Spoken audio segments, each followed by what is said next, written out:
hard. Let me see you drop. Get down in the car. One time, give it all. Bust it open hard. Let me see you drop. I fucked up this Russell, day we hustle, but the oh my.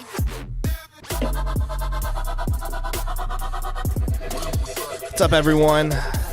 How's our audio sounding? Hopefully it's good. Let's check.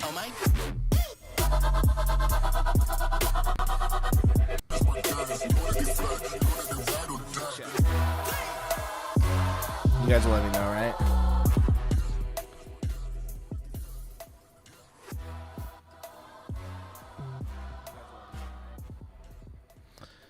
Let's get into this, guys. Let's get into this.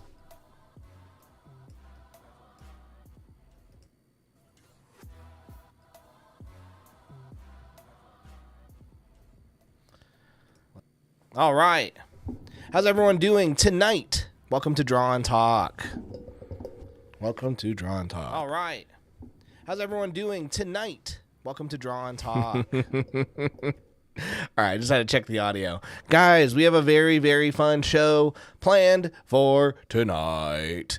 Like I said, like this the controversial tweet said. Controversial topic for tonight's show, but I think it's going to be a fun one regardless. No ill feelings here, by the way, just entertainment and discourse. The enemy to comics progress are writers and creators who are living in the past. Now, this has been a topic that I personally am very, very passionate about. It's something that I've been quote unquote preaching for the last year or two, but as it's very much it's like half all talk, and now it's like, okay, put your money where your mouth is. And I've been talking with a bunch of creators recently about these various digital strategies. I've been doing a lot of research, and I've already started implementing some of these throughout the last year to see could this stuff actually work. Now, something I've noticed is this. Every time I bring up anything that's new or digital age or something, I typically get a lot of backlash. And I've noticed that a common trend of people who have problems with these things are writers, comic writers, people who are purely comic writers. They don't have any other ability in the comic book process except writing. And I think the reason why that this happens is because everything that I'm saying sounds great, but they do not have the ability to execute on these strategies. Because if you're a writer/artist, there's no barrier stopping you from just getting on your drawing tablet and just making a comic. Whereas with a writer who's purely a writer, they are going to have to pay money out of pocket. And that's just something that's just a reality. And so I understand that these digital strategies won't work for every creator. And so that's why, for me, I'm just wanting to share with you guys what I plan on doing and why I'm doing them and kind of the thoughts that I'm seeing. And you know what? Even if you don't agree with them or I don't think that's fine. That's totally fine. This conversation was what made me, it made me want to stream about this, because I was listening to two really, really, really fun live streams this past weekend. One was on Travis Gibbs' show. He had a bunch of creators on. He does a creator hangout every Thursday night. And then another one was my second favorite comic book show to watch, which was JD Cauldron's Indie Presents show. Larry, people like me just say it. I'm going to have to EFAP this for counterbalance. What the heck? Basically, Larry's just going to watch this stream and comment on it. That's all. But I was watching JD's show and Travis's show, and a lot of, there was this general discussion, this general topic of how do we get more people to read our stuff. How? And by the way, I have so much love for all these people that I'm going to talk about. Like Travis, like such a good friend. Literally, guys, I was talking with Travis for like 2 hours the other night, and like because of him, the growth, the Megafist story is a certain way because of him. The reason, like what I'm doing this year in terms of the comics I'm making are because of him, like the strategy. So like, I've got no ill feelings for these people. Same with JD and JD Calderon and stuff. Like, I have all love for like everyone who's on streams. I'm just gonna say like we have different opinions on how we execute on these things. You know, one common thing, that I really believe in is the power of the internet. The reason why I believe in the power of the internet is because I'm in digital marketing, where my sole job is the internet. And I have to understand the internet. Now I want to let you guys know this real quick. I went to school for journalism because I wanted to be a writer. Like, I just wanted to be a writer. I didn't even want to like draw my own comics. I just wanted to be a writer. But I had some drawing skills. And the reason why I started drawing and like learning how to color and drawing comics is because I saw it as a way that I could save money. So like what I would do is I would, like, how I funded Demons was I would draw a comic for someone and then use that money to pay Travis Martinez. I did that with all of my books. I've never ever spent a penny of my own personal money on making comics. It's always come from like the production of just comics. And what I realized, so then I was like, okay, I just want to work for a publisher, and I got Demons in with a publisher. And after a year of doing that, after 2 years of being with that publisher, and then, you know, the publisher going out, and I realized I had no audience. I was relying on the publisher. What I realized was I don't have an audience that I have access to, and I need to learn marketing. But I just want to be a writer. And so I started learning some marketing things, and by luck, I was talking with a friend about marketing stuff, and we learned about podcasting. So we made like our own podcast, and then I was like, how do I get more people to listen to this podcast? So I started, doing some more research and learning some things. And during one of our discussions, his dad was like, hey, Tyler, like, do you want to like come market for my company? And I was like, I really don't know how to, but sure. They put me at like a small entry level marketing position where I did nothing all day. And because I did nothing, I spent that time to learn more at marketing stuff. And then I was able to take some of those marketing skills and apply it over to another company that did marketing. And then I was able then to jump over to another company, and then I jumped over to the book publishing company where like my marketing skills just skyrocketed, and I learned so much from my friend Clint, who we were partnered together, and he'd been doing marketing for like 20 years, and so he was like my mentor. He taught me literally everything. And then now that I'm a director of marketing at a different company, and they're like, hey, Tyler, we need you to execute on these things. I'm like, I don't know how to do half the stuff, but Clint does. So now I got my boy Clint working with me starting this Wednesday. And my point is like, you're not going to know how to do any of this stuff or like understand the opportunities that you have until you start exploring and learning and researching. And this isn't just stuff that's like handed out to me. It wasn't like, hey, this is how you do it. Gosh, I still am trying to learn how to do marketing stuff every single day. And I'm still trying to learn how to apply it to my comics. But you know what I'm seeing is I'm seeing a lot of writers/artists, people like me, who are doing really, really well. Gosh, is my video like cutting in and out? Is it like really shaky? It feels like it is. I'm gonna turn that thing off. And so like, as I've been doing this research, I'm seeing, oh, look at what these other writers/artists are doing. They're killing it. They're getting tons of views. They're getting tons of engagement. They're making money off of this stuff. How do I tap into that? And so tonight I'm just gonna showcase a couple of the stuff that I've been seeing and thinking. And this came about. Not like these ideas, but like this stream came about because I think a big problem with progress in comics, like either indie comics or mainstream comics, is that a lot of it is old school thinking. J.D. Calderon, no, sorry, his wife Daphne was like, "Hey, like this, like we have the internet. There's all this opportunity, like these, like we can't go back to these avenues, like the spinner racks and stuff." And JD was saying like, well, it's hard not to think about that because in the 80s there was all of this success with indie comics and the spinner racks, and indie comics were selling 30 to 40,000 copies in the traditional market. So of course we're all thinking about that because we're living in the past. But in my mindset, I'm like, but we're not in the past anymore.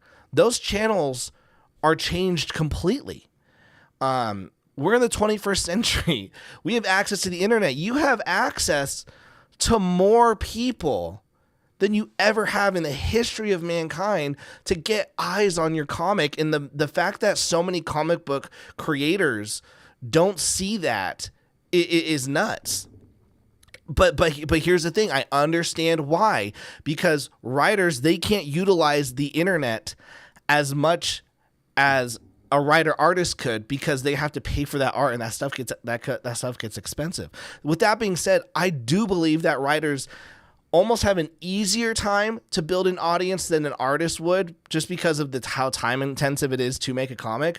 But a lot of them don't want to do what it takes to build an audience because they just want to write stories, and I think there are ways that they could utilize the internet better, but they don't. Can we get comics back in spinner racks, back in grocery stores, back in gas stations? Guys, I never go into my gas station. I pump my gas and then I drive off. Like, I don't ever go into my gas station. So I never think like, oh, like, can I get a comic in a spinner rack? Like, that's just not something that is a viable. JD Rosario the other night was like, if we can get into these stores have like 50,000 locations, and within these 50,000 locations, there's like 100,000 people a month of foot traffic. And I'm like, that's great, that you're getting 100, like your book is in a place with 100,000 people, but what's the ROI? Do all the moms and the families looking around want your comic? Probably not. They're probably not even comic book readers. They probably don't even want their kids reading comics.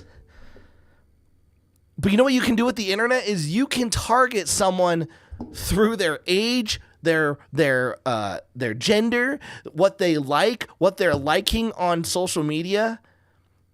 These are digital skills that anybody can learn. You can target someone. I want someone, male, 27 years old, who reads Demon Slayer, Hell's Paradise, and Jujutsu Kaisen. You put all of that stuff in, and then you market them your supernatural demon killing manga. Like now the internet is going to show you your book tailored to the right person. I just don't get it. I just don't get it.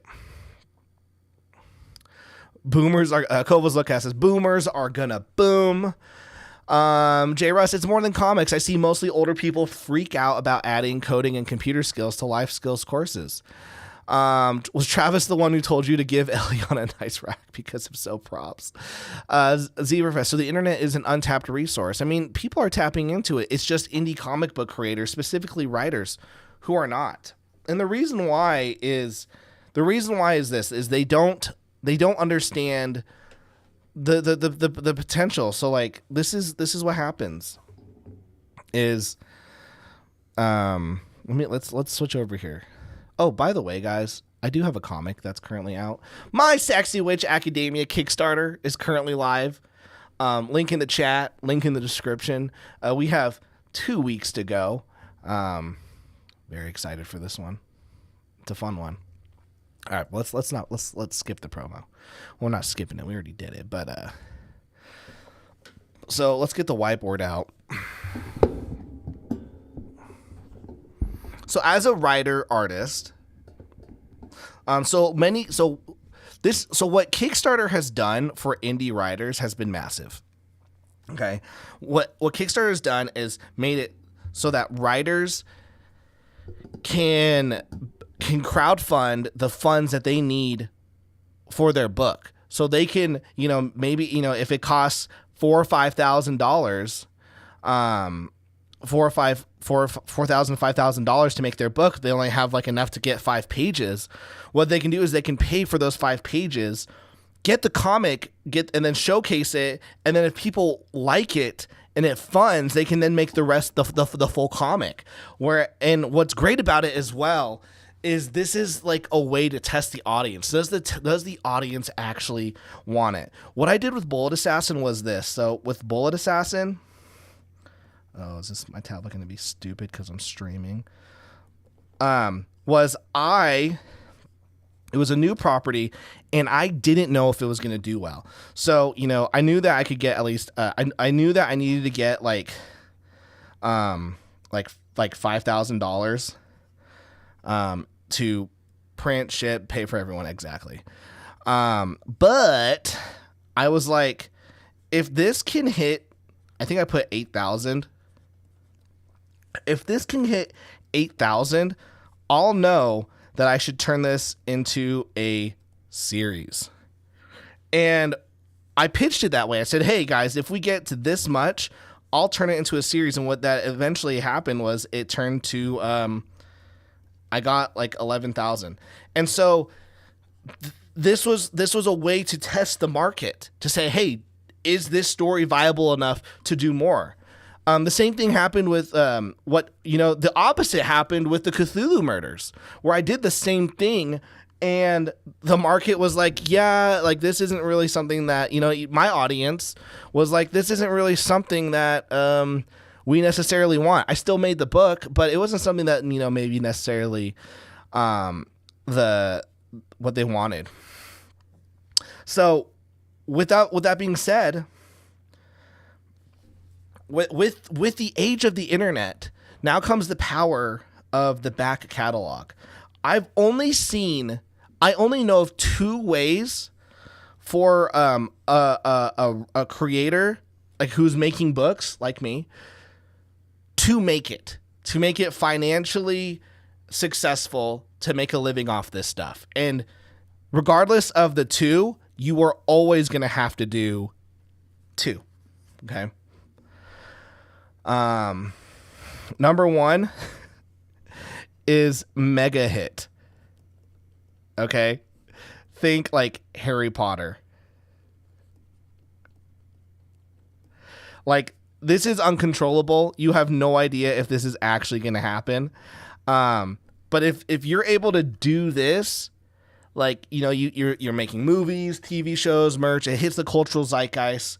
That's massive. Okay. Most people are never, ever, ever, ever, ever, ever going to ever get close to this. Okay. The second one, though, is back catalog. Someone who has back catalog plus continued publishing. But this is the big one, okay? So yes, so you need to always continued. You're always going to need to be publishing, but you need to grow a back catalog, one that's, by the way, successful. Now don't get me wrong. You can have some duds in there, but you need a successful back catalog, because what happened, and this is how Kickstarters happen, by the way. This is like people who have really big Kickstarters, for the most part, I believe, and this is just a theory, but this is how it works for me, is we all can't be the next Common America, but we'll all be happy when someone does. Dude, I'm gonna say this right now. Like, Common America, it's like we are witnessing a mega hit, like from the ground level, and it's really awesome to see. Now it'll be, people buy comics where comics are sold. Comics are physical products. No, comics are both physical and digital. Everyone should buy physical, not just comics, but movies and games as well. It's up to you guys. You guys decide if you want to do physical and digital. I do both. It just depends on what it is. But anyways, So you need a success, and so this is what a Kickstarter's creator's wet dream looks like. Is this? So this is how you would see it. Okay. So this is a Kickstarter's. This is a Kickstarter creator's first campaign, second, third, fourth, fifth, sixth, seventh. All right. And what you're hoping is so by the first one, you know, let's say, you know, you make whatever you do. On the second one, you hope that you gain some new and by the way, this is just money. This isn't books sold. This is purely money. By the second one, you hope that your Kickstarter goes up because they bought the first, because you're getting new people to buy the first and the second book, whatever they are, whether it's a series or a new book. And then eventually, as time goes on, you are hoping that the money goes up because as the more Kickstarters you do, the more books that people buy on as the add-ons. For example, with My Sexy Witch Academia, if I was just to purely go off of the sales from My Sexy Witch Academia, the book would the Kickstarter would absolutely not be a 5-figure campaign. It would not. It'd probably be in like the 4,000 to 5,000s, maybe 6,000 tops. Okay. But you know what people are buying? I've sold like 20 copies of Bullet Assassin, Living in a Fantasy World. I've sold 7 sets of The Girl with the Mega Fist. I've sold 30 copies of Super Plumber Sisters 1 and 2 each. I'm selling like the keychains, the acrylic standees. I'm selling the Cthulhu Murders. I've sold a couple copies of that. I'm selling demons. I'm selling books that I already made, like some of them like years ago, and I'm still making money off of them. So that's really that's why you want to grow your back catalog. And this is hard, by the way, for writers. This is hard for writers because a lot of them can't do that. They can't create as many books as me or other people. And by the way, these are just books that we're quote unquote selling. These are just books that we're selling. By the way, this is like the reality of like a lot of Kickstarter creators is, you know, they get up and then like they kind of stagnate and then maybe eventually they die. And then some others, they go, woo, like some projects hit some people have like when they have like multiple types of projects, you know, some of them will do really well, some of them won't. It just depends. Like honestly, the typical life cycle of a series is this. So like this is book 1, book 2, book 3, and then so on and so forth. Sometimes it's like this. You know, that's just typically like what you'll see with a series. And then in terms of the life cycle of a book, so go launch, 1, 2, this is months, 1, 2, 3, and then this is pre-order. So what we'll see is we launch the book, that's where we have the height of the sales, and then every month after the book, and then the book is just dead. No more sales. This is just like, this is within 3 months, you'll get the majority of your sales. But how do you bring this back up? You put out another book and another book. You see what I'm saying? So eventually you're making money off of really old books. I'm making money off of a book called Demons that I did several years ago, like 3 or 4 years ago, and I'm still making thousands of dollars on it every single month. And it's a 15 issue series. And here's the thing. Most indie creators are talking about how do I grow? How do I grow? It's like you've got to put out, the more comics you put out, the more you'll grow an audience and the more you'll sell. But so many creators, so many writers can't do that because they can't afford to make a book. They can't afford to make that many books. Like some of them are lucky to get 2 or 3 books out a year. And so by the time someone does 2 or 3 books a year, someone like me has done like thousands of pages of comics already in that 1 year. And so I'm easily going to surpass them. They don't stand a chance. They don't stand a chance. But another avenue, let's get back to the whiteboard. Another avenue that I'm seeing, though, is understanding the marketing funnel with comics. Okay, and by the way, if you guys didn't know, this is what the marketing funnel is. Okay. By the way, let's just get this clear real quick. This is when they buy your comic.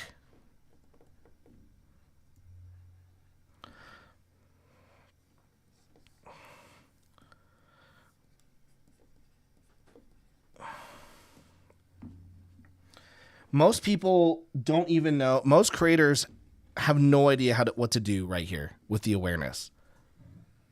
Me as well. Honestly, me as well. And so the best way for me to learn is to go, who are some creators that I know that are doing what I want to do?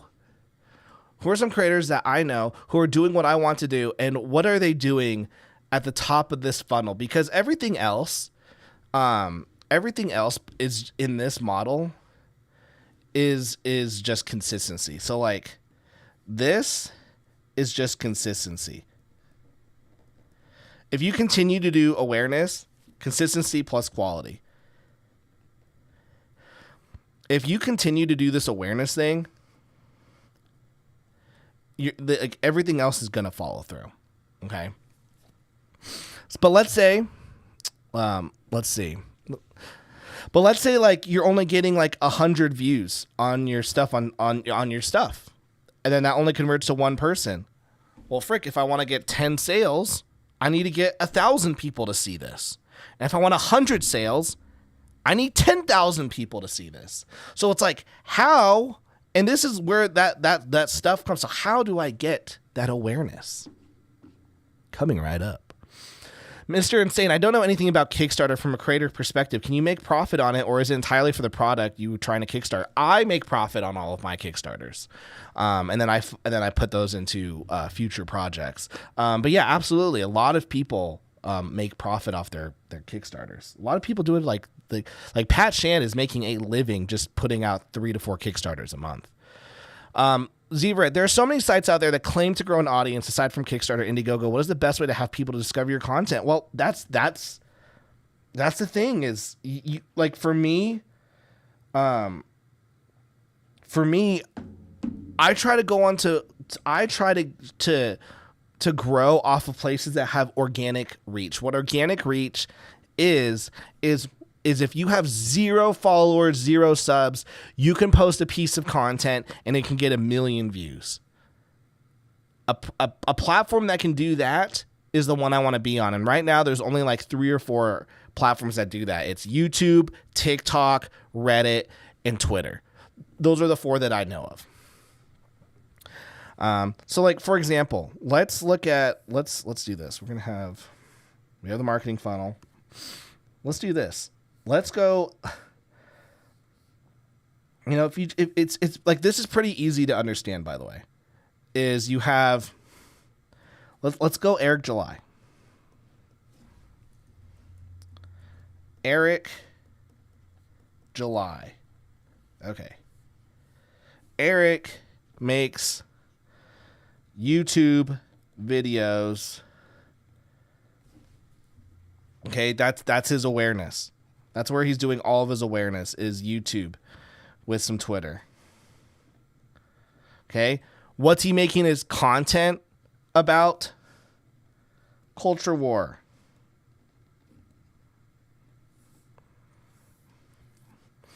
And culture war, and we need a change.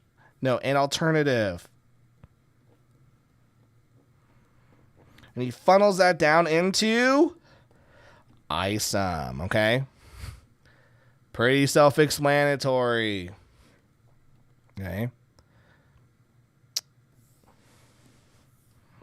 EBS. makes YouTube. At first, he made YouTube videos and Twitter. At first, he made YouTube videos about his time at DC Comics. But then he started doing Culture War. And we need an alternative. What do we get? Cyberfrog.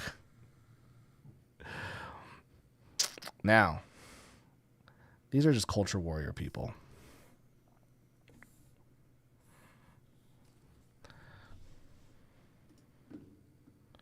Hold on, I gotta change the canvas size.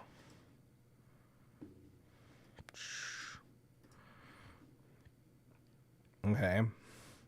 By the way, this is someone who is a writer. This is someone who's an artist. Okay, let's go to someone who is purely a writer. We have Brandon Chen. Purely a writer. What's he do? He does TikTok videos about anime, manga, and goals to become a mangaka. What happens? Tons of millions. He has basically tons of different series, and he's hired, and he makes money through Webtoon, Tapas, Patreon, etc. All right, but he's a writer. All right, let's look at another writer. Merriweather. Also just a writer. He does YouTube and Twitch. Twitch is the personality, YouTube is the comics. What does he do? He makes short comics and dubs them. And then how does he make money? Through Patreon, AdRev, Webtoon, physical books. Okay? So, for example, the top of the stuff that, so Eric July is giving you free content that'll eventually get you to buy ISIM. EVS is giving you a bunch of free content to eventually get you to buy Cyberfrog. Brandon Chen is giving you a bunch of free content, but then because he's paid by Webtoons, Tapas and stuff, you're able to read his comics for free, but he's still getting paid via Webtoons and stuff. Merriweather, same thing, makes short comics, makes money off of those comics via TikTok, Patreon, and YouTube. He's giving them away for free, but then he's able to monetize you through more like exclusive access. Okay.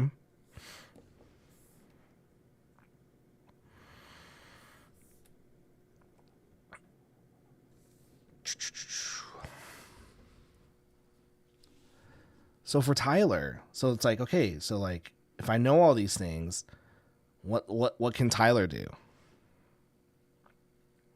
Because right now I've got a plethora of comics that I could sell to someone, that I want to sell to someone.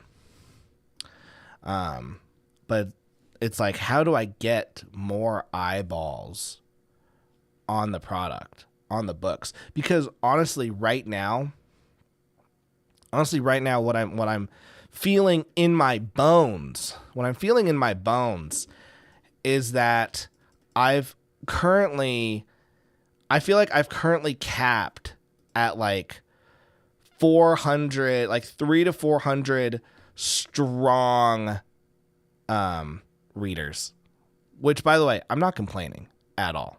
I think every single one of you, but someone who's thinks of this like a business, it's like, okay, if the Kickstarters are getting like, dude, like I think I need a new computer, man. This thing's so old. Okay. So for the Kickstarter, if I am tops getting like 300 to 400 backers, okay, which is awesome. The question is, how do I get 1,000? How do I get 10,000? This is the problem a lot of creators have is they go, okay, I want 1,000, I want 10,000, or they want even in the hundreds. But this is a word that kills them, backers. Because they're so focused on Kickstarter. Guys, I'm like, if I stayed at 300 to 400 backers forever, that's fine. But can I get 1,000 customers on my online store? Can I get 10,000 subs on a Patreon? I'm just putting these out here. Like, there's so many creators who just can't not think outside of just Kickstarter. And I understand why, because especially writers, they're so focused on, I've got to make money for this comic and I've got to make money for this next comic, that they don't have the time or chance to look and go, okay, what am I doing next? Now, with that being said, I take that back, because writers have a lot more time than artists do. And anyone who thinks that's wrong, like I challenge you to challenge me in the comments. But people who are only writing comic book scripts, I think you have a lot more time than an artist does. And if you're like, well, I'm busy writing all these comic scripts, stop writing these comic book scripts. And maybe, like, if you're like, I write a comic book script every single day, take Thursday and Friday off and just learn how to market and grow your audience. Maybe do that. Monitor Comics, hey, what's up, guys? By the way, like, I had a great conversation with Monitor Comics today. Fantastic. Also had a great conversation with Jose, Garcia. Monitor Comics, Brandon's social media game is insane. Yeah, dude. I remember seeing him when he was at like 10,000 followers, and seeing him hit 1 million was crazy. Okay, so how is Tyler going to do this? How is Tyler planning on doing this? Okay. One, Tyler really likes organic platforms. So Tyler is going to stay on YouTube and Twitter. All right. So let's YouTube and Twitter. Now, my Twitter is just going to, like, I'm not even going to get into it because my Twitter is the same. Okay. Now, when it comes to like growing on like social media, it's so important to have a personal brand. It's so important to have a personal brand. I was actually talking about this with Monitor today. And like, what I love about here is I have a personal brand. Like, you guys know me, I know you. So we have Draw and Talk channel, and that's just going to be live shows. That's where the personality is. All right. But then we'll have a new comic book channel, and this will be weekly, or maybe twice a week, new comics. So I'm gonna put out new comics, and we'll dub them. All right, that's what we're going to do for the awareness. And as we go, as we make these, you know, some of them will be strictly made for the views. Some of them will be made to eventually collect. And so we'll have the view comics, and those will touch in the cultural zeitgeist.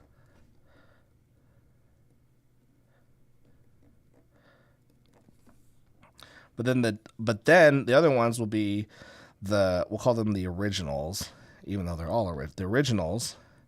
The goal is to and then grow audience.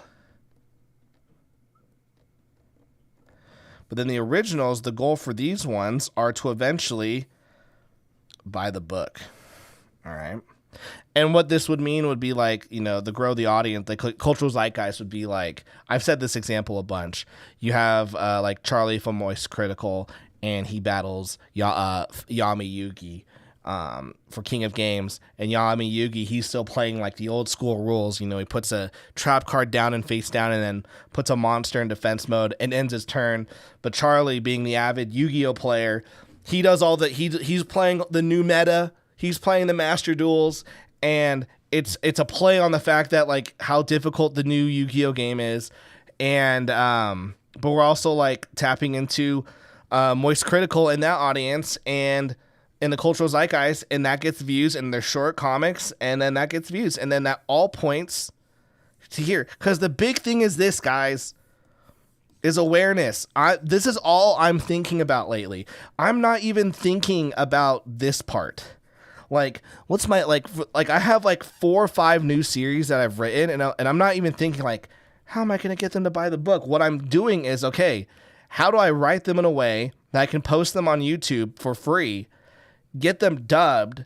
What's the music I have to get? Like, who do I need to dub this? Like, what's the release format? How long is it going to take for me to get it into a printed book? Is this going to, like, what's it going to do? Because right now, I think I can just keep doing Kickstarters, and I think I'm going to do anywhere from 200 to 400 backers every single book. And that could be 5,000, it could be 10,000, maybe one of them's 20,000, who knows? But like right now, I'm like, how do I grow this awareness? Someone like Mongi, Leanne Krekic, with Leanne Krekic, she put out a free freaking webcomic, and because of that awareness, when she was time for her to do Kickstarter, she got like 4,000 backers. She did like $400,000 on Kickstarter. So it's like, understanding this is so important to me right now. It's like, I need to do this. And by the way, this is like everything I do at my day job. It's always this. It's always trying to figure out this. Yeah, there are tons of other boring stuff that I have to do, but the looming question is always this, because if I have a good product and I'm constantly reminding people of it, like eventually it'll get to this. But if I'm not even showcasing it to the right amount of people, to the right people, it's like none of this is going to happen. And this is the thing that I don't think writers spend enough time doing, is building up their awareness. They think they are. They're going on all these podcasts with these with 3 viewers, and there's more people. There's more people in the freaking panel. There's like 6 or 7 people in the panel, and there's like 2 people watching it. If there's more people in the panel than there are watching it, it's not worth it. Now, don't get me wrong, it's fun. It's fun to have a silly goose time. You're able to, it's basically a way to shoot the shit with people, and to exchange ideas, but it's not moving the needle. Modern comics, with that Charlie Yu-Gi-Oh idea, that's something that would go viral on Reddit and drive traffic elsewhere. You see, guys, Monitor understands. Recycling content also helps give it more of a chance to get momentum. Instant Reels, TikTok Short, exactly. Like, there's so many ways, but it's like, this awareness. This is the key. And here's the thing. I know that I have an advantage that other creators don't have. I have an advantage that other creators don't have. I can write my own stories, and I can draw them. I can draw a 2 to 4 page comic, a new one, brand new, every single freaking week for the rest of my life. I can make $0 on Kickstarter, and I'll still make the book. I could put out a book and only make $500, and I'll still get it out. I have an advantage that creators who are purely writers don't have, and I'm going to utilize those skills. I'm going to utilize that ability, and I honestly think that is why a lot of creators, whenever I put out like these ideas and go, this is what I'm thinking I'm doing, the reason why I think I get so much backlash is because a lot of these writers, one, they're so stuck in the old ways of doing things that they can't even fathom the idea of putting out a comic for free.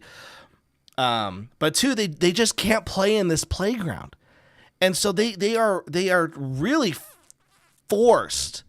They are forced to have to accept these other models and hope. These what I would call dying models, honestly, and pray and hope that something happens. But I'm just not seeing it. Like I'm seeing Marvel and DC writers. I talked with Matt Hollingsworth? He had a run on Hawkeye. He was doing like Hawkeye, Punished for X-Men. And he was living with like 6 roommates and like eating ramen. He's working on 6 monthly Marvel books, some of the biggest ones at the time. He's not killing it in money. He's not killing it in sales. You know? So like to me, I'm like the traditional route is just something that I don't want to even put my time and focus into. I would rather I would rather focus it into places that I know other people are succeeding in, and I can also play in those playgrounds. How you guys doing? You guys still with me? Is anyone still here? Still, I've just been going off. Yeah, Delicake Art in the house. How you doing, Delicake?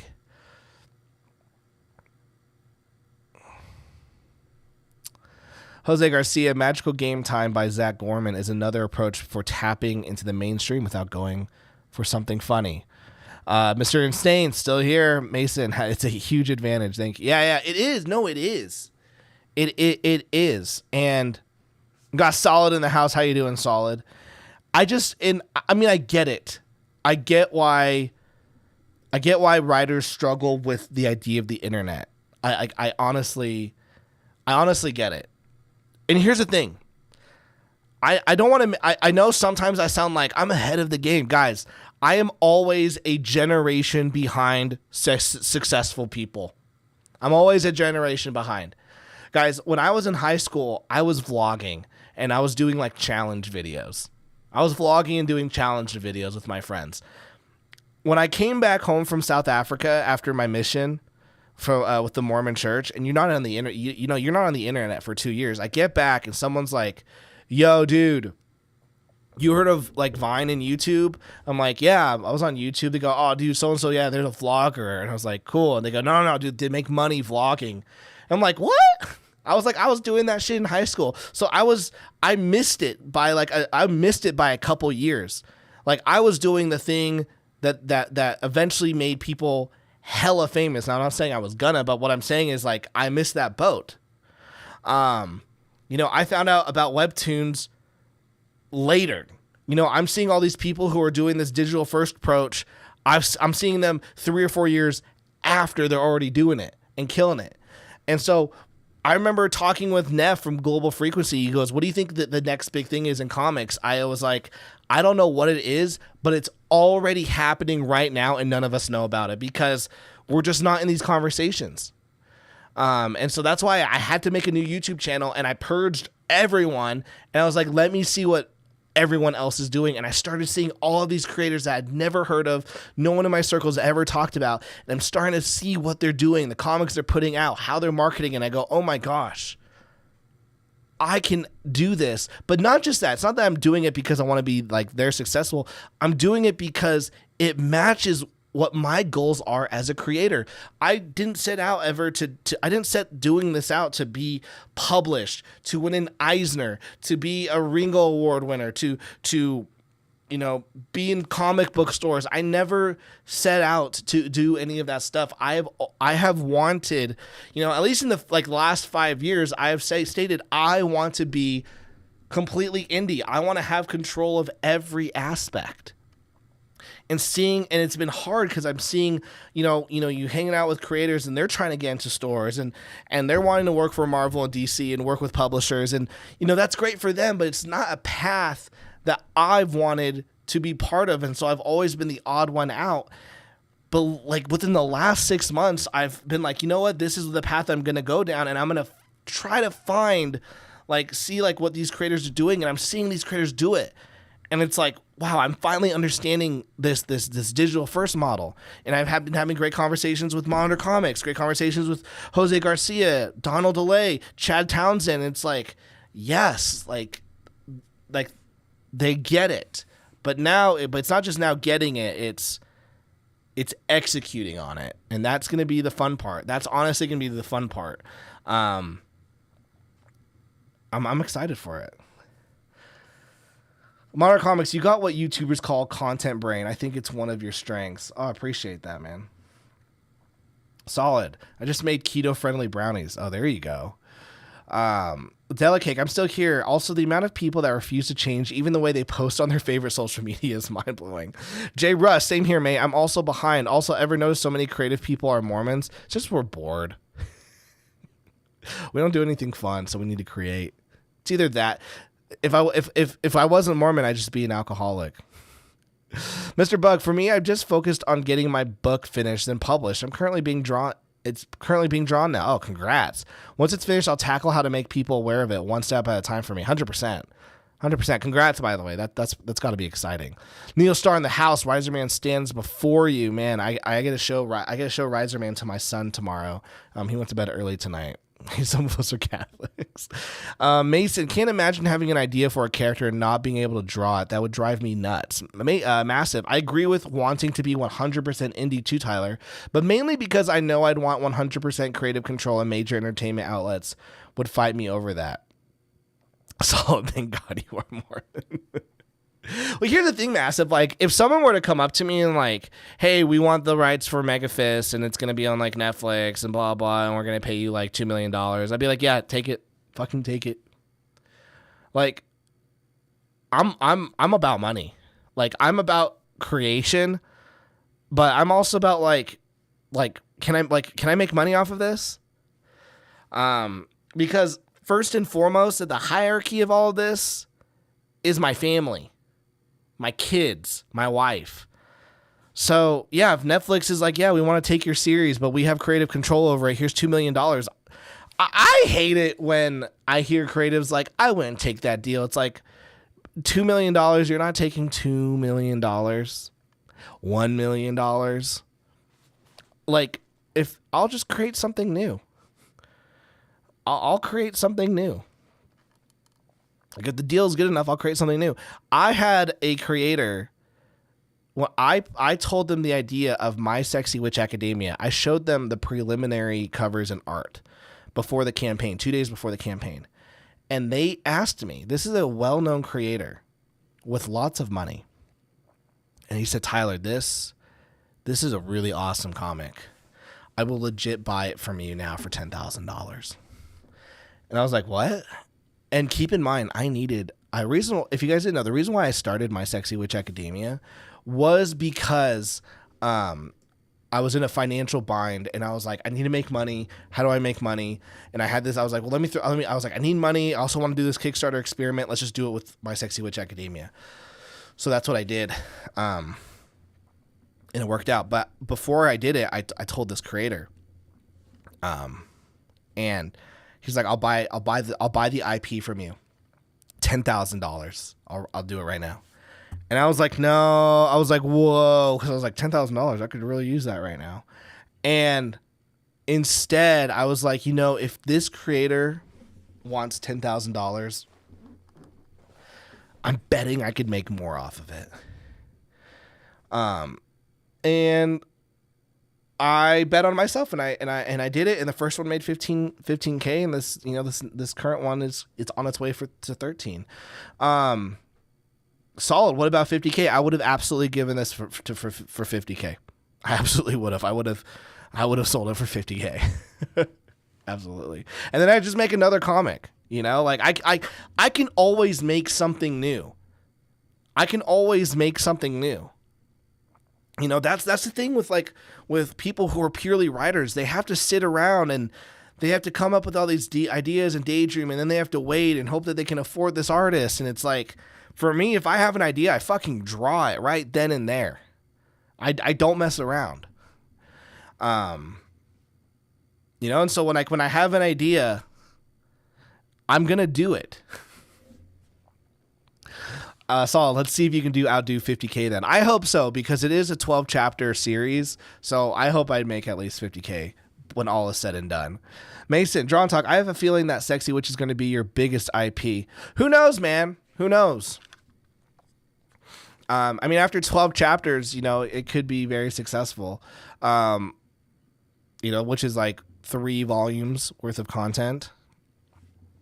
We'll see. I'm very blessed to have like The Girl with the Mega Fist be very, very well received. I'm very blessed to have Super Plumber Sisters well received and My Sexy Witch Academia well received. So, and even Bullet Assassin, like I got a lot of messages from people who were like, Tyler, like that was like really good. Like someone was like, Tyler, this was surprisingly entertaining. And I was like, oh, thank you. Here's all the Kickstarters. As you guys can see, I'm currently building out the Bullet Assassin 2 campaign. But yeah, like I'm like a lot of like sending this out, like a lot of people are like, whoa, like that was actually fun. And I'm like, yeah, like I try to make fun books. Like when it comes down to it, I like to put out fun books that I would enjoy reading. I have a new fixation suspenders. Monitor, I think the difference is you've done a lot of different projects. I see a lot of creators marrying their first idea. Yeah, that's a big thing too, is like I'm okay with diversifying. We have demons. We have my demon series, and then, I was like, I could do this forever. And then I was like, I don't really want it. So then, I come out with The Girl with the Mega Fist, and, this will probably be my longest running series ever because it has the most pages and it has probably the most volumes planned. I really enjoy My Sexy Witch Academia. I really enjoy Super Plumber Sisters. Like, we will be finished with Super Plumber Sisters by the end of this year. And then I'll be on to the next comic, like the next story. I remember, I remember Larry saying, Niobe Comics saying to me, he's like, you jump around too much. You're not going to have someone, I don't know. I don't remember exactly, but it was basically saying like, you jump around too many series and like, you're not going to be like known for like one thing. Like you have like Todd McFarlane, he's known for Spawn, and you have Eric Larson, he's known for Savage Dragon, and for Larry, he wants to be, he's known for Niobe. Larry is known for Niobe, and now he's added Savage Sin, and I get that. You have Tim Lim and Mark Pellegrini, like they are, Common America, like them as Common America and Black Ops, but mostly Common America, which is sad because I like Black Ops better. They're known for Common America. And here's the thing. If The Girl with the Mega Fist was doing like 100K, that would change everything. Because this is why. If it's doing 100K, that means I need to go really all in on this series, and I need to do what I need to do, but also like just the fulfillment is like the business aspects of like fulfilling that many books. Like, yeah, I have to really just focus in on that one thing. I really got to focus in on this one project. But because of who I am as a creator, I have the ability to go because whenever I put out a Girl with the Mega Fist book and it does well, I can use that money and go, okay, here's what I can go, okay, this is how much it costs to print it. This is how much it costs to ship it. Whatever's left, instead of it going to the artist I have to pay for to make the book, I just go, I have enough money to make 2 new series. Pew, pew, pew. Shoot it off to the artists. And go, hey, let's get this going. I've said this. My Sexy Witch Academia, this campaign, number 1 and 2, isn't paying for number 2. I already paid for number 2. I paid for number 2 with the money from Super Plumber Sisters 1. So this has been paid for forever. Okay. My 60 Witch Academia number 1 and 2 Kickstarter campaign is going to be paying for the production of chapter 3. And potentially Bold Assassin 3. We'll see. We'll see how high this gets. And so then the goal then is, okay, for me is save enough for printing and shipping, and whatever is profit, throw it into the next book. And I just keep doing that. And then, you know, where I get to really, and then, you know, I always take a little bit for myself. But you know what I get to do when I get to the trade? That's all profit. That's all profit for me. Because by the time I get to the trade, I already paid for the 4th. Like, for example, Super Plumber Sisters, like, I've already paid for the 3rd one, and the line art for that book is finished. So if I'm lucky, depending on where My Sexy Witch Academia goes or Bold Assassin, I'll be able to pay for issue 4 of Super Plumber Sisters. So by the time that I do Super Plumber Sisters 3 campaign, that's already paid for, I can just, you know, and then Super Plumber Sisters 4, that's already paid for. When I do the trade, it's just profit, but then I can keep like 80% of the profit, give it to myself, you know, but then I can use the other 20% and go, okay, let's fund another project. Let's start another project. And it's all risk, by the way. A lot of it's risk. Like, a lot of it is risk. Like, when Cthulhu Murders, like, didn't do as well as I wanted it, like, I was like, okay, like, okay, it's only going to be paying for this much. Like, the artwork for Cthulhu Murders was paid for with the Super Plumber Sisters money. And so I was like, oh, I was hoping that this was going to pay for other things. But it didn't pay for the production of any new comics. It just made enough that I could print and fulfill. So I'm like, all right, what should I do? Let's see. Monitor, in the indie manga sphere, especially creators daydream of making the next long-running shonen. You're more realistic with your volume and chapter counts. Yeah, man, like, at this, like, Super Plumber Sisters, 4 chapters, done. Bull Assassin, 5 chapters, done. For my future ones, I'm just doing 3 chapters, 3 chapters and done. And that's 120, and that ends up being like a 120-page graphic novel, which, you know, it's still like, I have this, I'm a graphic novel whore. Like, I want to see it on my shelf. So it's like, okay, like, if I do a book, what's it look like? 60 pages, 120, and 160. Because 160, that's 4 chapters. An entire one of this, 5 chapters, because this is 200 pages. And so with this, I go, okay, 120 pages, and I go, that's thick enough, I'm happy.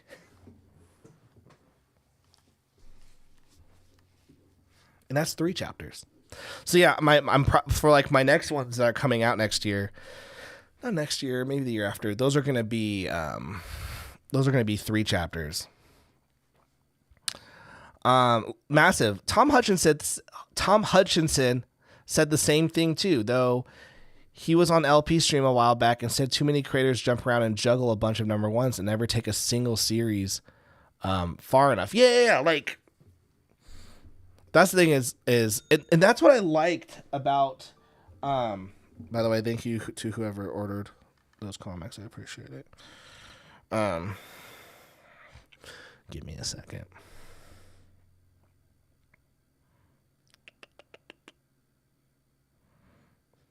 Thank you, order number 1143, for buying 4.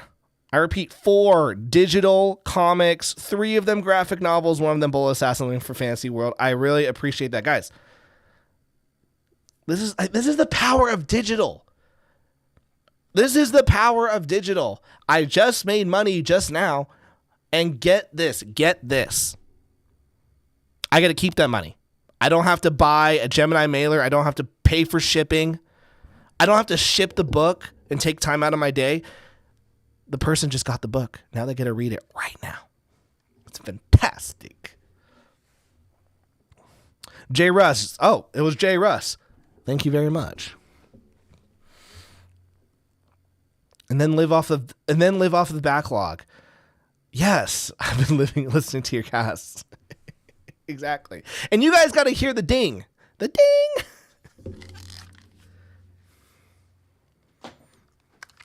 You guys got to see the power of digital. And that's what I want. That's what I like as a creator. You know, that's where, you know, I'm planning all this shit out, man. It's gonna work. Oh shoot, I just changed everything. Hold on. Oh no. There we go. Hell, I paid for my current book out of pocket. I probably could take it straight to digital if it wasn't being included in an anthology. Don't understand folks who refuse to use it. Well,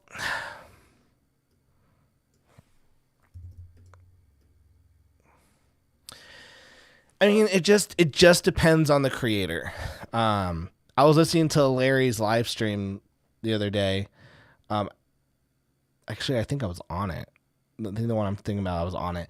And I know that Larry is considering not doing digital. Larry is very adamant. He doesn't like digital. He doesn't like the digital wave. He doesn't like people reading digital. And so, you know, for Larry, he's like, how do I get people only? How do I get people only buying the physical? And it's like, yeah, like that, like, if you do a Kickstarter campaign that has no digital and you're like, see, they all bought physical. It's like, well, yeah, there was no option to buy digital. But no, this is Larry Higgins from Niobe. But, you know, some people that like, that's a route. Like Ethan Van Sciver, Eric July, a lot of those Comicsgate people, they don't do digital books.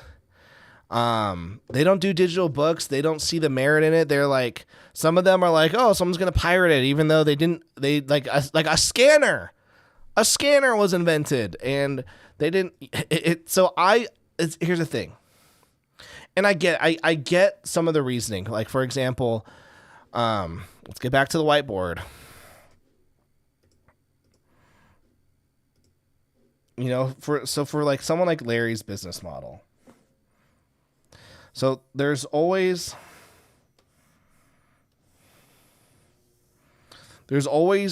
three tiers that creators always need to take account of. This is how I do it. Digital, cover A, and then the variants.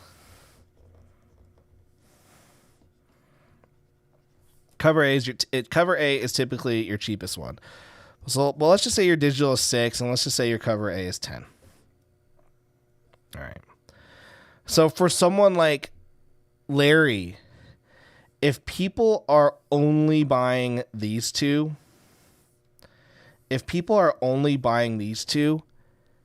he's not gonna make the money that he wants. So like, I know that, and let's just say like shipping's 5, but that doesn't really matter. So, but so like for Larry, I know that he said many times that he needs $6,000, and I know that he needs like $6,000 to make the comic. That's what he said, and that's not even including variants. That's just the interiors. So, in order to do that, let's just say everyone bought this. If everyone bought that, he would need 600 backers to just cover the cost of the interiors. But let's say he's also spending, you know, if he's spending like, you know, $3,000 on variants, and everyone is still only buying $10, but to cover the cost of that, he needs another 300 backers. Assuming that everyone only buys 10. Assuming only everyone buys 10. The $10 one. So now, even though he's paid for all of these variants, but everyone only bought cover A, God forbid the digital one, he would need at minimum like 900 backers. And Larry knows that this number is fucking difficult to like hit. But Larry said this out. Larry has said this out loud.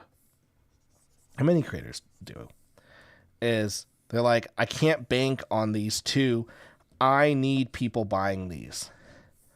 The money is made with the variants. Cover B all the way to G, Z, whatever.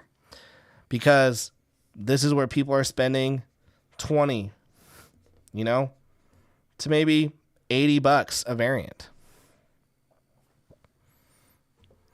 He needs people to buy the variants, because if people aren't buying the variants, he's not making money.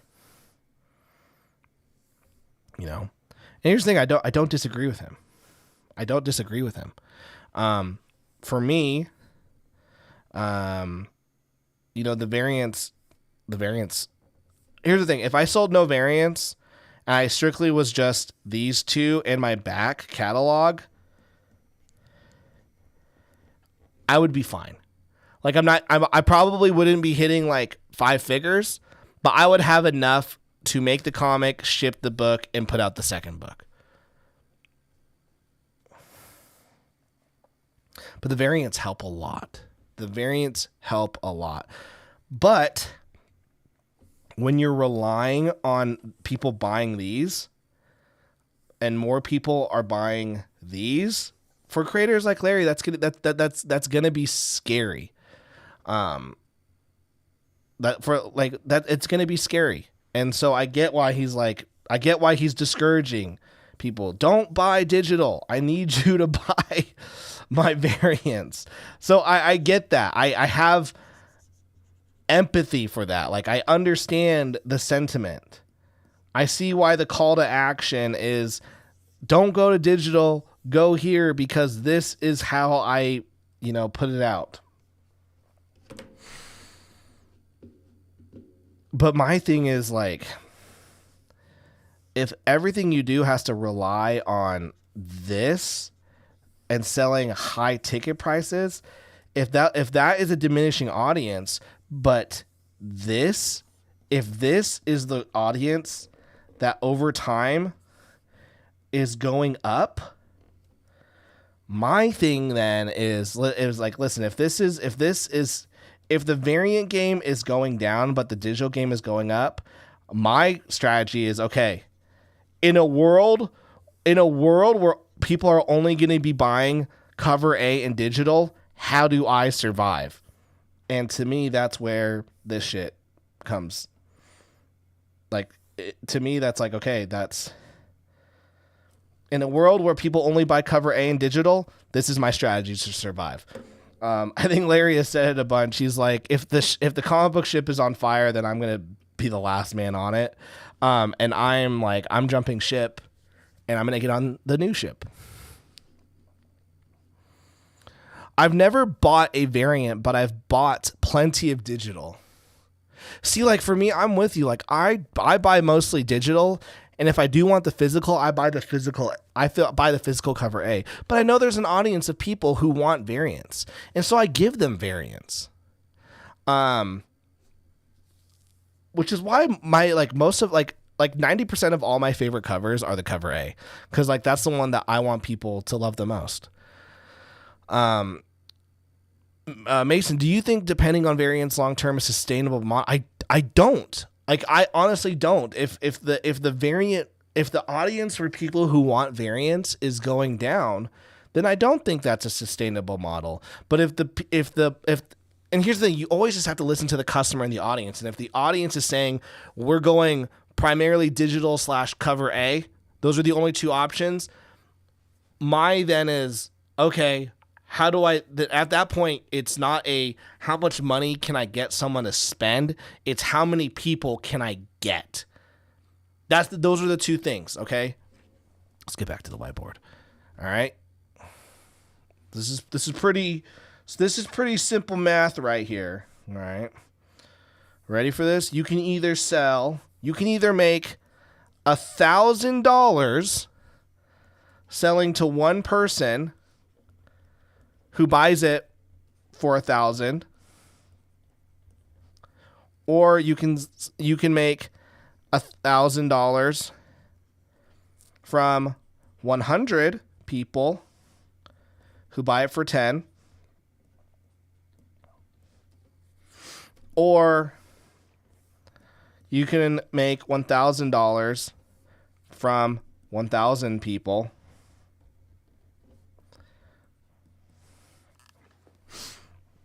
selling for $1. And so if, let's just say that, let's just for the sake of this example, let's say that this is right here, the variant model, Mason. If this is the variant model and it's dying because, I mean, okay, let's be realistic. Let's be just realistic real quick. Just to make people happy. 4 people, $250. Actually, let's be even more realistic. Okay. I have to do math now, guys. This is not good.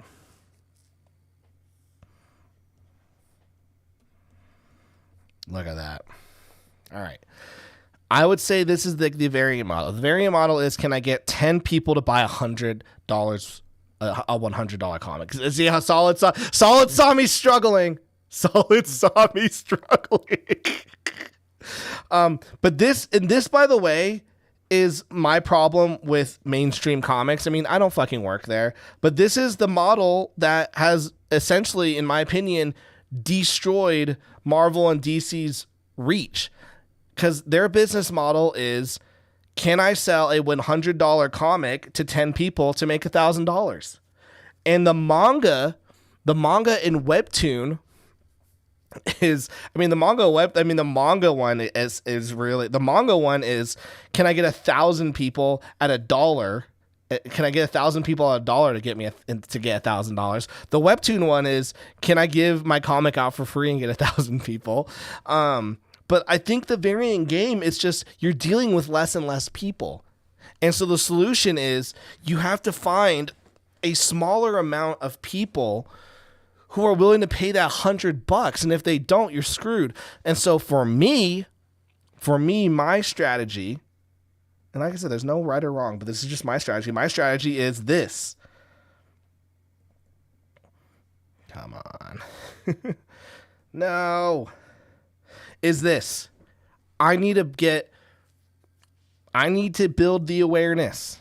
I need to build the awareness so that I can be in the, come on. I gotta freaking name these.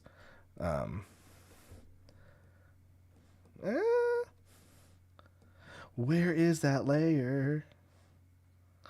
No. Is it this one? I'm trying to be in this. Can I find 1,000 people to buy my book for $1? Because if that's how the digital route is, then you need to start focusing not on how high of a dollar amount can someone spend. It's how many people can I get to pay for the dollar. Well, Division 5, Rosalie, is a perfect example of a successful Kickstarter of a free comic. Oh, yeah. She has me blocked, but I do see what she's doing. Vincent, do people who buy variants read? Do they buy for the art of the book? I think some of them, I think it depends. Like, if you have like a notable artist as a variant cover, I think they're going to buy a copy just because they like that person's cover art. I don't hire like famous or notable people to do my variants. I just find people that I like with their art and I put them on a variant cover. And so I know some people like, yeah, I like the variant cover. But that's another thing is like, how, like, are you trying to sell variant covers or are you trying to sell your story? And like, I think for me, I'm very blessed to say that I sell my story. I always have a lot of people going, oh, this book was great. Oh, I love this series. And people come back for the story. And I really enjoy that. And I'm constantly trying to level myself up as a writer, as a storyteller, as an artist. I'm hoping that the next story I put out is better than the next. Because I want people to read the story and go, yeah, that was a really fun story. Like, I remember when I put out My Sexy Witch Academia, I was so scared. I was like, man, this is a number. I haven't done a number one forever. I hope people like it. And Game Wizard, he's just like an anime fan on Twitter. He messages me. He goes, I had a blast reading My Sexy Witch 1. I love all the characters. I love the world building. I'm excited for the next one. I'm like, wow, that meant a lot. I had a lot of people have a ton of fun with Super Plumber Sisters. And now I'm having people like message me saying, yo, Bullet Assassin was really fun. I really liked it. And it felt like a very personal book. And I'm like, thank you. That's awesome. And so like I said, I do variants because I know there's an audience for it, but it's not the audience that I'm focusing on. I want people who want to focus on my story. And here's the thing, which is why I'm like, okay, if the Kickstarter market is very much like, I think the Kickstarter market is like the online version of like the final like comic book readers who are still used to like going to comic book stores and whatnot. And so I think that's why they're used to like, the variants and waiting. But for me, I'm like, I want to find a different audience off of Kickstarter. But I'm still going to be on Kickstarter because there's nothing wrong with, utilizing something that's working. But it's like, okay, how do I grow the audience? How do I grow the audience? And here's another thing, and this is something that kind of makes me sad. But like, if I could grow my audience and figure this out, I could share this. Like, I could share. Imagine if I pull this off, I figure it out, and it works for me. I can go, hey, like, imagine the opportunities I could do to help other people. Imagine the opportunities I could be like, hey, let's do a collaboration or something. Like, there's more room to help other people if I've helped myself. Because if I grow my audience, then I can share a bigger audience to other creators. The ones who are nice to me. You see? Or I figure this out and someone watches this stream and goes, oh, this is the stream where he was coming up with the idea. And then the next stream they go, oh, this is the stream of him implementing it. And you're slowly seeing the implementation of all these things. It could be just like this documentation of like, oh, this is someone's roadmap on how they figure this stuff out. And I don't know if this is going to work out, guys. I honestly don't. But let me tell you something that this is better, what makes me excited about this. What makes me excited about this path is it's focused on comics and the audience. And right now in indie comics, it's a freaking trash hole. It's a trash hole. Indie comics right now, like a lot of the places, like the creators and whatnot, it's a trash hole. You have drama. You have there was like leaked audio of like EBS last night, and it was like disgusting. And you're like, it's just, you have a show called Trash Cast, which is just there to be like, I don't like this person, and instead of drawing my own comic, I'm just gonna see what they're doing and talk about all the things I don't like about it. All these creators is drama. I'm gonna fight you at a con. I'm fighting the culture war. You're not like there's no more no one is making comics and having fun, and like that's what I want. Like, I don't want the drama anymore. I don't want to fight with people anymore. Like, if you get in my face, I will, and I'll meme you to oblivion. But like, I just want to make comics, and I'm sick of people telling me how to make comics or why I should be making comics or the type of comics I should make. So I'm like, let me make these comics, and like, if you don't like fuck with that and you're gonna get in my way, I'll block you and I'll get rid of you. I'll make it so that like you don't see my stuff, and that I don't have to see your stuff. I don't have to know you exist, because I don't want any if you don't get it, that's okay. Like, it's okay if you don't get it. It's okay if you're like, I don't understand this digital route. I don't understand why you would do that's okay. Not everyone's gonna get this, but don't be like, you're stupid for doing it. Because let me tell you something. Doing this is 1,000 times better than me e-fapping someone, because e-fapping is the laziest of content creation.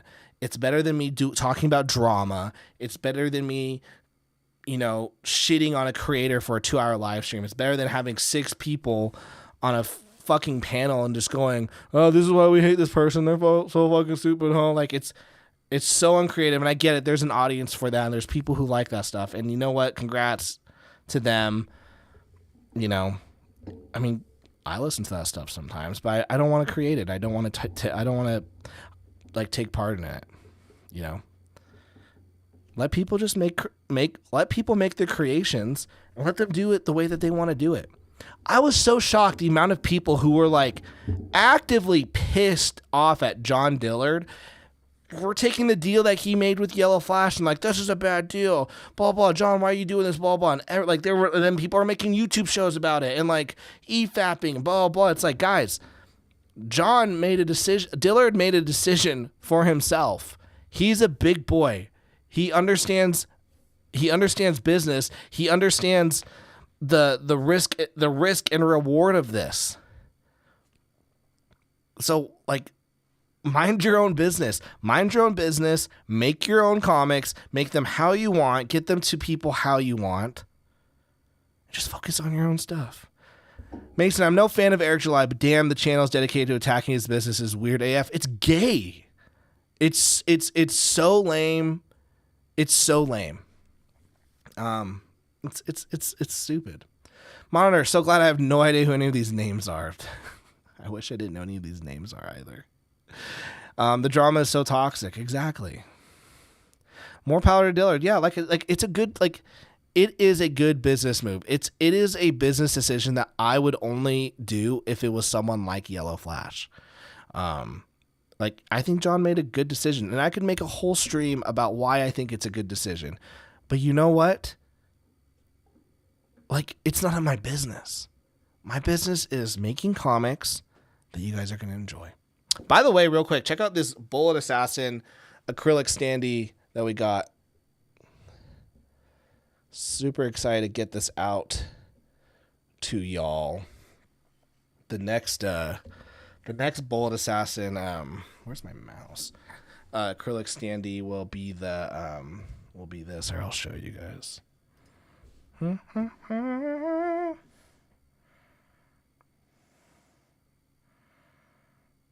I'll show you guys some shit.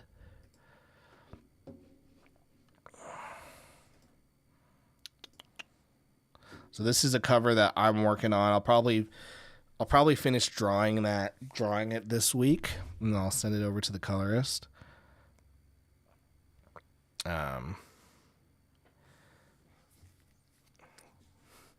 This is I think this is gonna be cover. I don't know. This isn't the main cover. These will be like the higher end covers. So we have Akari here and Layla. As you can see, Akari does not have her gun. She has a sword. They're surrounded by goblins. And then we have a nude variant. This will be like the more expensive one. It'll be in foil. And then here we are with the book so far. I just haven't put these pages in. Oh shit, I have a lot. So we have Akari and Layla. And our chipper boy. And they're scouting over the goblins. Akari comes in. So at the end of the first one, she ran out of bullets. So now they're trying to like get bullets. So they're trying to find materials to make the bullets. She takes out a bunch of goblins. We see the fight. We see some fighting. Layla is making fun of Akari because of like her sword use. One of the goblins is like getting back up. It starts to run away. Layla's like, oh, you missed one, laughing. And then Akari's like, don't worry. And I taught Henry how to freaking shoot a bow and arrow. And they turn around and they see all these people enslaved by the goblins. And it's because they're mining we get a little flashback. And it's because they're mining a specific type of material that Gruck wants. And it just so happens to be the material that Akari needs to make bullets. However, you're unable to melt them down without the abilities of a specific race of monster and their powers. And they're like, these monsters are super hard to find. Not many of them have been found since Gruck. Grok came, and they're like, well, what do they look like?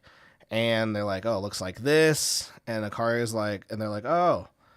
Akari's like, all right, now I need to know. Now we got to find that. And if you recognize this was the little monster from chapter 1 that we briefly got to see. So the rest of the comic is, Akari has to go find this monster, and a bunch of other freaking shenanigans happen during that. And then we get to meet another race. We get to meet another race, and we get to see their problems. And then that's going to lead them to having to go on another journey to another race and another village. And it's exciting, man. But I really appreciate everyone who enjoyed Bullet Assassin. Did you guys see the Super Plumber Sisters little Easter egg right here? And then this is currently still working on My Sexy Witch Academia. This is where we're at right now. Got teacher Mr. Crunk here. There we are, Christopher. Just got a gray tone. Some of these pages. It's inappropriate.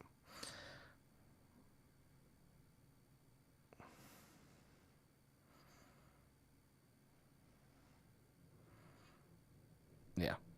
We got Neostar right here, guys. Neostar teaching class. Neostar's teaching our class. But yeah, so this is what we're currently working on. My Sexy Witch. Tommy's drawing Bullet Assassin. We just sent this out, and then Super Plumber Sisters 2 is completed art-wise, and so I just have to let her that. Got a lot of stuff, man. A lot of stuff we are working on. I'm still super proud of this page, though. This page just turned out dope. Monitor.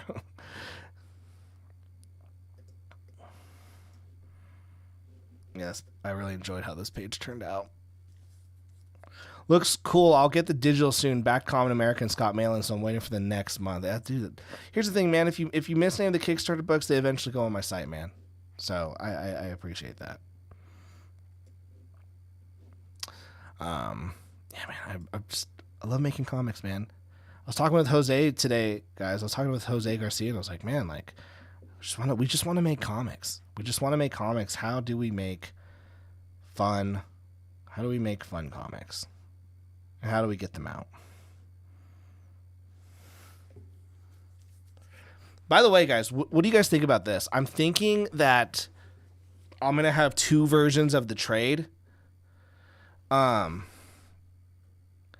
The first, there's going to be like the normal version, but I think I'm going to do like a censored version, because I do think that there are people who are like hesitant to jump into the series because they're like, oh, there's like some nudity, and there's like a panel of someone having sex, and like those aren't like crucial moments of the story. Like they're one of like the more like you could fast forward this stuff parts. Well, some of them, like the sex scenes are never important, but like if the girls are in their dorm room and they're talking and they're topless, like that is crucial information. But like I feel like if I did a censored version, it would make people go, oh yeah, like I feel like I can read this. Like, do you guys think that's a good idea? You got to put the good old white cloud effect manga uses to censor. That's true. Where you're just like, where's their nipples? That's true. That's fine. Let's see if I can do that. Yeah, I could do that somehow. That'd be funny.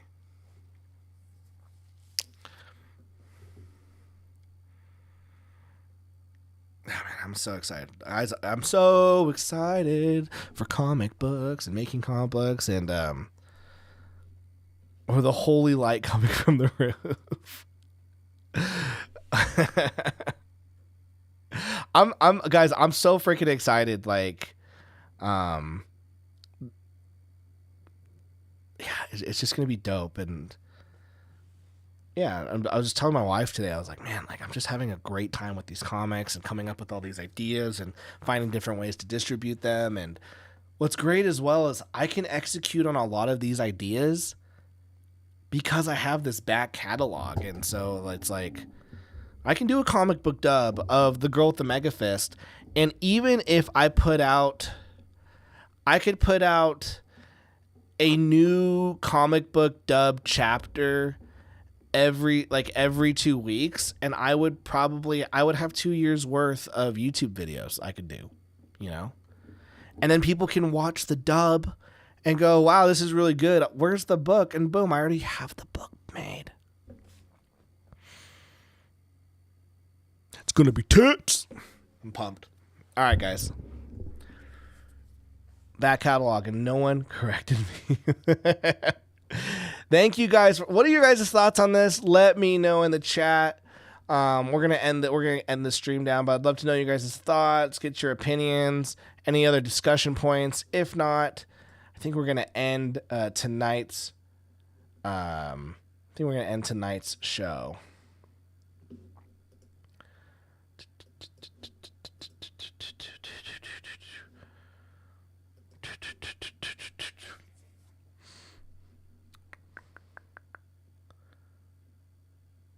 Dun, dun, dun, dun, no.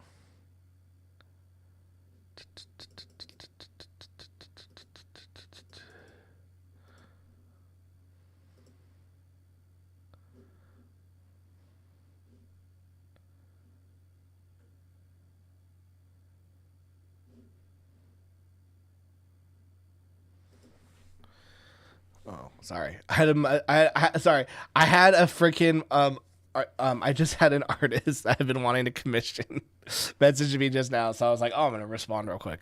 Solid, are you going to BCCC, Bell County Comic Con? I might. I don't know. The answer is most likely not. It isn't the first week of. And the reason why is this: with my new job, I am traveling a lot. And so it just depends. So like right now I'm drawing like on airplanes and I'm drawing in my hotel rooms, and I love it and I hate it.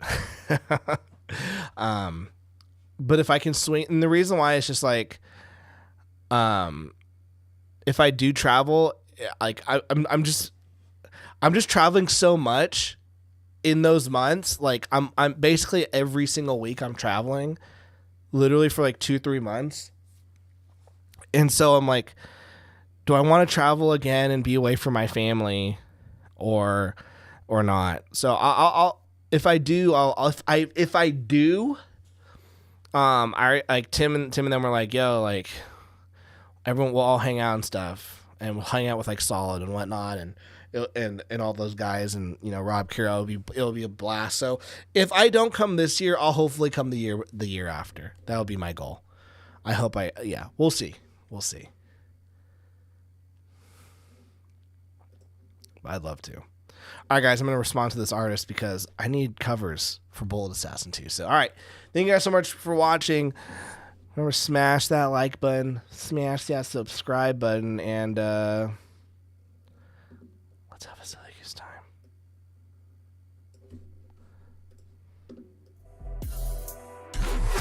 Oh, yeah.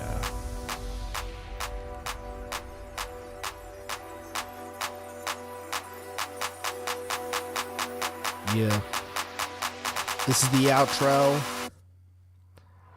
Thank you everybody for watching my show. The Delicate are here in the house. We got Chad Townsend and Saul Hellon and New Star. Good night, y'all. We got Jose Garcia and Mason A. Slade. Yeah. I'm not a rapper, I'm a lover. But I'm gonna be a rapper tonight. I don't know what's going on with my voice, but it's kind of weird, and I kind of like it, but I don't really like it. It's kind of weird. Now my wife is looking at me like, what the fuck are you doing, Tyler? This is kind of weird. You don't really do this. You normally like singing punk rock, so stop it. She's like, stop it. I'm doing my best.